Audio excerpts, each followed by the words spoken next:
और बात करेंगे खबरों की। उत्तर प्रदेश में कांग्रेस और सपा में सीट की डील पक्की। यूपी में 11 सीटों पर लड़ेगी कांग्रेस पार्टी। 11 सीटों के साथ अच्छी शुरुआत अखिलेश यादव ने कहा है। अखिलेश यादव ने रुख साफ कर दिया है और कहा कि कांग्रेस को 11 सीटें दी जाएंगी और अखिलेश यादव ने ट्वीट करके इसकी जानकारी दी है। तो उत्तर प्रदेश में 11 सीटों पर कांग्रेस पार्टी चुनाव लड़ेगी और अखिलेश यादव ने अब इसको लेकर इस बात से पर्दा उठा दिया है। कांग्रेस और सपा में डील पक्की हो गई है सीट बंटवारे को लेकर और 11 सीटों पर कांग्रेस पार्टी उत्तर प्रदेश में चुनाव लड़ेगी। 11 सीटों के साथ अच्छी शुरुआत जो है ऐसा अखिलेश यादव ने बताया है कांग्रेस के लिए। तो अखिलेश यादव ने कांग्रेस को 11 सीटें दी है यूपी में चुनाव लड़ने के लिए और अब उन्होंने इसको लेकर साफ तौर पर जानकारी दे दी है कि कांग्रेस पार्टी प्रदेश में 11 सीटों पर चुनाव लड़ेगी।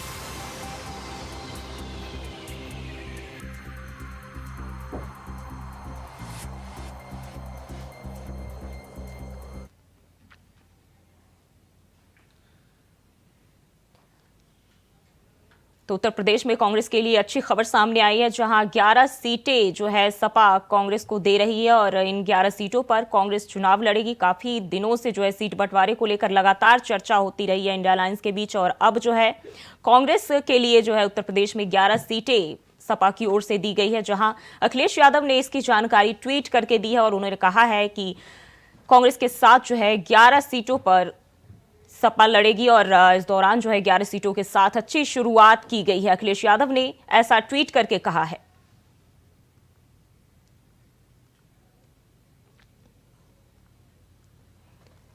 और हमारे साथ इसी खबर पर ज्यादा जानकारी के साथ ब्यूरो चीफ प्रियम पाठक लखनऊ से जुड़ गए हैं। प्रियम, अब जो है काफी जद्दोजहद के बाद सीट बंटवारे को लेकर अखिलेश यादव ने पर्दा उठा दिया है।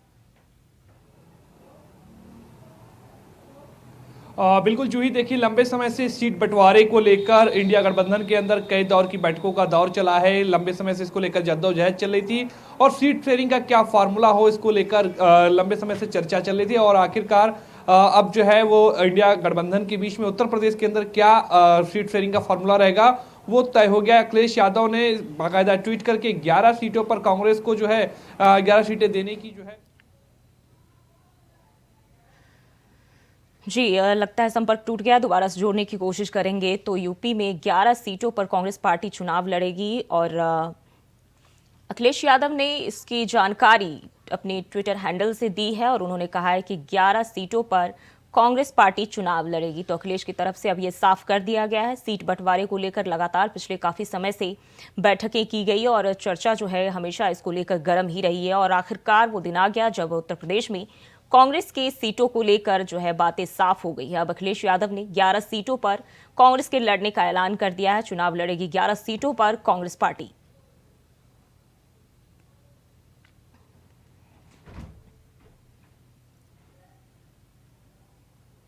अखिलेश यादव ने कहा है कि ये सौहार्दपूर्ण शुरुआत है हमारे गठबंधन की और 11 सीटों पर कांग्रेस पार्टी चुनाव लड़ेगी। सीटों को लेकर जो है सब कुछ साफ हो गया है। उन्होंने कहा है कि इंडिया की टीम और पीडीए की रणनीति जो है इतिहास बदल देगी। और दोबारा से हमारे साथ प्रियम पाठक जुड़े हुए हैं। प्रियम, यूपी में 11 सीटों पर जो है अखिलेश यादव ने कांग्रेस के लड़ने की जानकारी दी है चुनाव।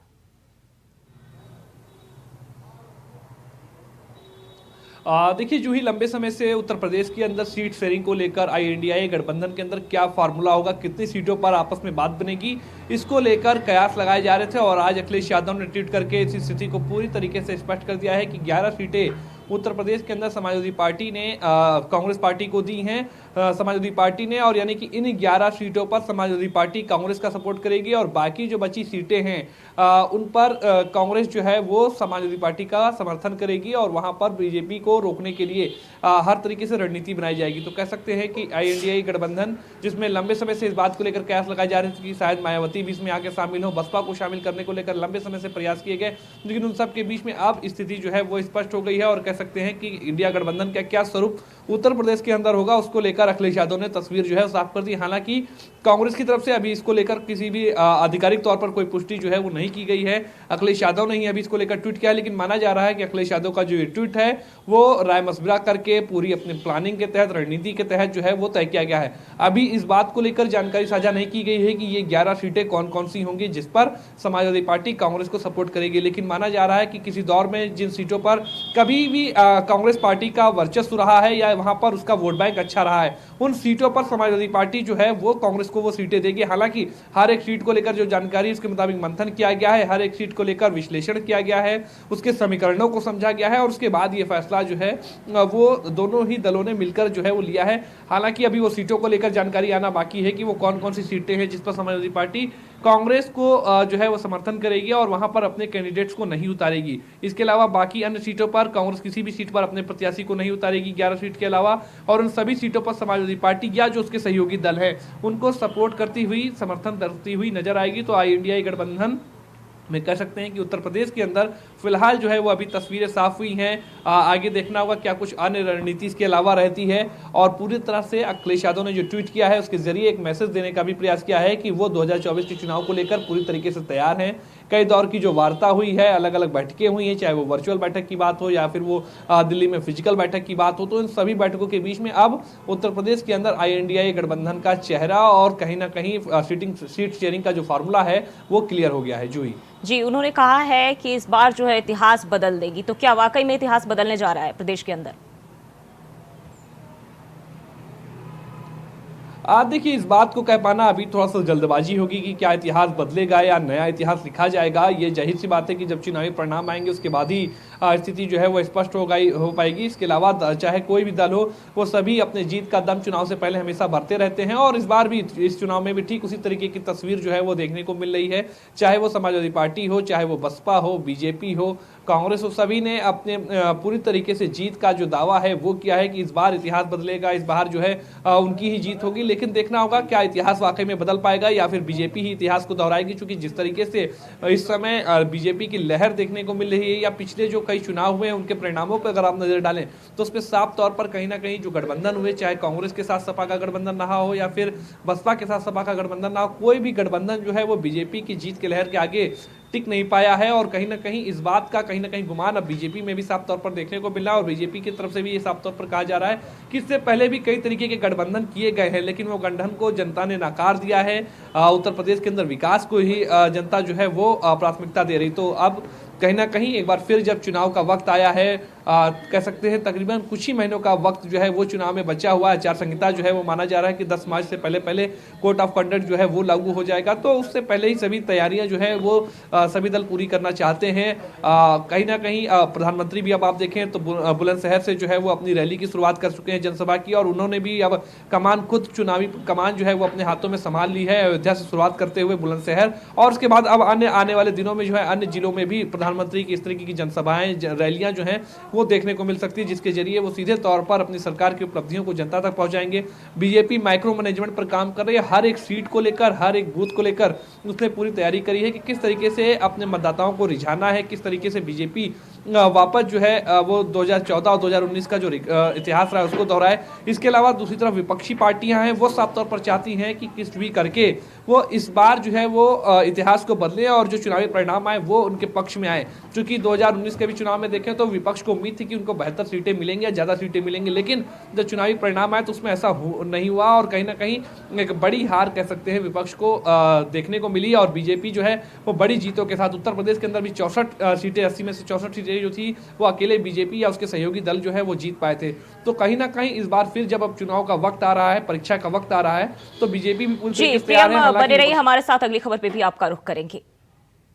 और बड़ी खबर सामने आ रही है, अखिलेश के फैसले से यूपी कांग्रेस सहमत नहीं है। सूत्रों के हवाले से बड़ी खबर सामने आ रही है, यूपी में सीट बंटवारे पर सपा कांग्रेस में तनातनी। सूत्रों के हवाले से बड़ी जानकारी सामने आ रही है, 11 सीट देने से अखिलेश के फैसले से कांग्रेस नाराज है। कांग्रेस ने कहा कि अखिलेश का अपना फैसला है। तो यूपी में सीट बंटवारे पर कांग्रेस और सपा में तनातनी देखने को मिल रही है, ऐसा सूत्रों के हवाले से खबर सामने आ रही है। अखिलेश के फैसले से कांग्रेस खुश नहीं है। यूपी में सीट बंटवारे पर सपा और कांग्रेस में एक बार फिर से रार जो है वो देखने को मिल रही है और अखिलेश यादव ने अभी जो है हाल ही में 11 सीटों पर कांग्रेस के लड़ने की जानकारी दी है। हालांकि कांग्रेस इस बात से सहमत नहीं दिखाई दे रही है। सूत्रों के हवाले से बड़ी जानकारी आपके साथ साझा कर रहे हैं। यूपी में सीट बंटवारे पर सपा और कांग्रेस के बीच जो है एक बार फिर से तनातनी देखने को मिल रही है। और प्रियम पाठक लगातार हमारे साथ बने हुए हैं। प्रियम, यूपी में जो है अब कांग्रेस सहमत नहीं दिखाई दे रही है अखिलेश के फैसले से। जूही देखिए, मैंने पहले कहा कि अखिलेश यादव ने ट्वीट करके बाकायदा इसकी जानकारी दी है, लेकिन कांग्रेस की तरफ से अभी आधिकारिक रूप से इसकी पुष्टि नहीं की गई कि वो इससे सहमत है कि नहीं। और अब जो जानकारी है उसके मुताबिक कांग्रेस अभी फिलहाल इस समीकरण से खुश नजर नहीं आ रही है। कांग्रेस का अपना स्टैंड है कि वो और ज्यादा सीटें चाहती है कि उत्तर प्रदेश के अंदर समाजवादी पार्टी उसके साथ में शेयर करे, ताकि उसको भी उसका हक जो है वो मिल सके। या उनका कहना है कि कांग्रेस चूंकि एक राष्ट्रीय पार्टी के तौर पर है, तो ऐसे में इतनी कम सीटें देना वो कहीं ना कहीं उनके सम्मान के खिलाफ है। और इसीलिए अभी जो जानकारी है उसके मुताबिक कांग्रेस अभी फिलहाल अखिलेश यादव के इस फैसले से खुश नहीं है। और कांग्रेस की तरफ से इस बात की भी पुष्टि अभी तक नहीं की गई है कि क्या वो इसको लेकर सहमत है या नहीं है, कितनी सीटों पर जो है वो बात बनी है। चूंकि अखिलेश यादव ने अकेले इस बात का जो है वो फैसला किया है। अखिलेश यादव ने अकेले इस बात की घोषणा भी करी है। उन्होंने बाकायदा अपने पर्सनल ट्विटर अकाउंट से ट्वीट किया है कि उत्तर प्रदेश के अंदर कांग्रेस को 11 सीटें जो है वो समाजवादी पार्टी दे रही है। तो देखना होगा क्या कांग्रेस अखिलेश यादव के इस ऑफर को स्वीकारती है या फिर नहीं। क्योंकि सीट बंटवारे को लेकर एक लंबे समय से इस समय पेज जो है वो फंसा हुआ था और उसको लेकर लंबे समय से कयास भी चल रहे हैं। लेकिन अभी भी कह सकते हैं कि कहीं ना कहीं जो असमंजस की स्थिति है वो बरकरार है। देखना होगा कांग्रेस की तरफ से इसको लेकर क्या कुछ जो है वो कहा जाता है या कांग्रेस इसको प्रियम, बहुत बहुत शुक्रिया आपका तमाम जानकारी के लिए।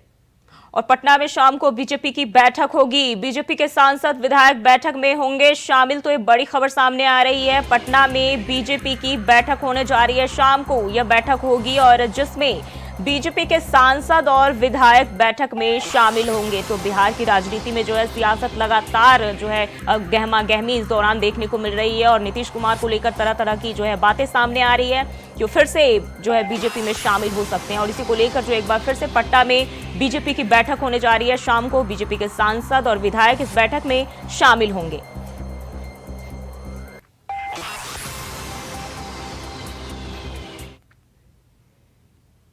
और वहीं उत्तर प्रदेश के मुख्यमंत्री योगी आदित्यनाथ और केंद्रीय पेट्रोलियम और प्राकृतिक गैस मंत्री हरदीप सिंह पुरी ने लखनऊ में संयुक्त प्रेस कॉन्फ्रेंस की। मुख्यमंत्री योगी आदित्यनाथ ने कहा कि आज बदायूं में कंप्रेस्ड बायोगैस के नए प्लांट का उद्घाटन होने जा रहा है और राज्य के 8 अन्य जनपदों में कंप्रेस्ड बायोगैस के नए संयंत्र का शिलान्यास भी किया जाएगा। वहीं केंद्रीय पेट्रोलियम एवं प्राकृतिक गैस मंत्री हरदीप सिंह पुरी ने घोषणा की है कि उत्तर प्रदेश में जल्द ही 100 नए बायोगैस प्लांट स्थापित होंगे।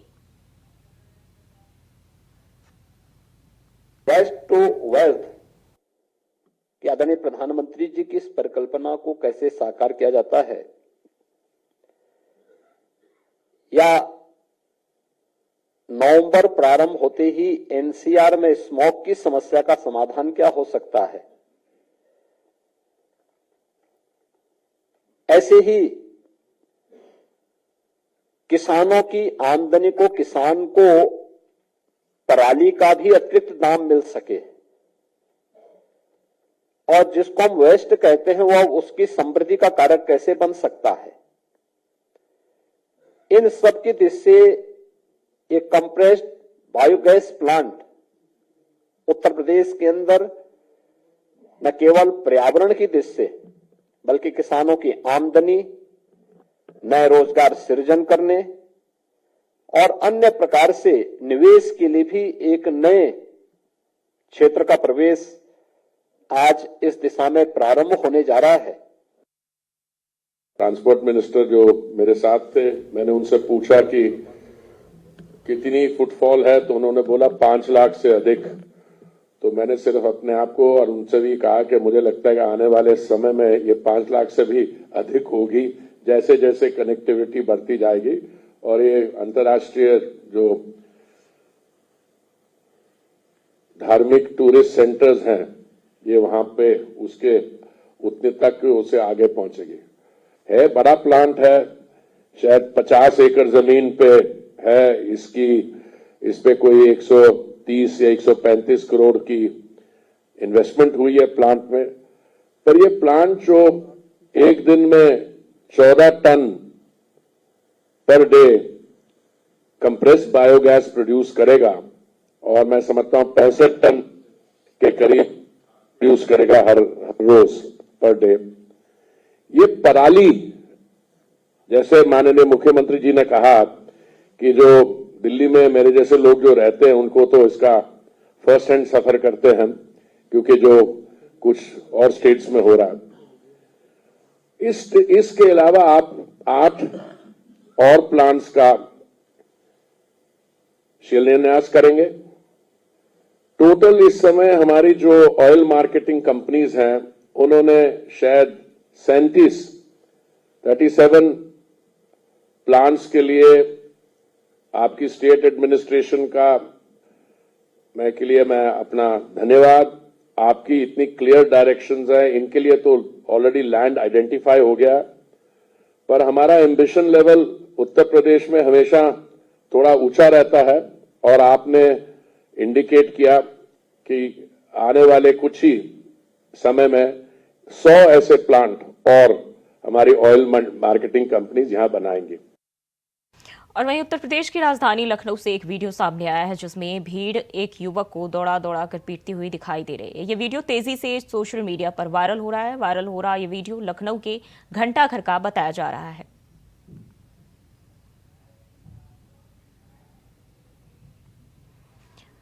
तो लखनऊ से ये खबर सामने आ रही है जहां युवक की पिटाई का वीडियो वायरल हो रहा है।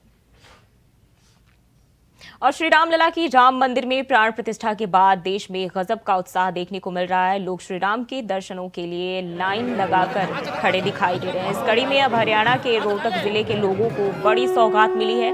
दरअसल ये जिला अब श्री राम नगरी से सीधा जुड़ गया है। पंजाब के बठिंडा से माला टाउन के लिए फरक्का एक्सप्रेस चलाई गई है, जिसका रोहतक और बहादुरगढ़ रेलवे स्टेशन पर भी ठहराव है। आज इस ट्रेन से रोहतक लोकसभा से बीजेपी के सांसद अरविंद शर्मा ने हरी झंडी दिखाकर रवाना किया और खुद भी इस ट्रेन से यात्रा की और इसके लिए रेल मंत्री और प्रधानमंत्री का आभार भी जताया।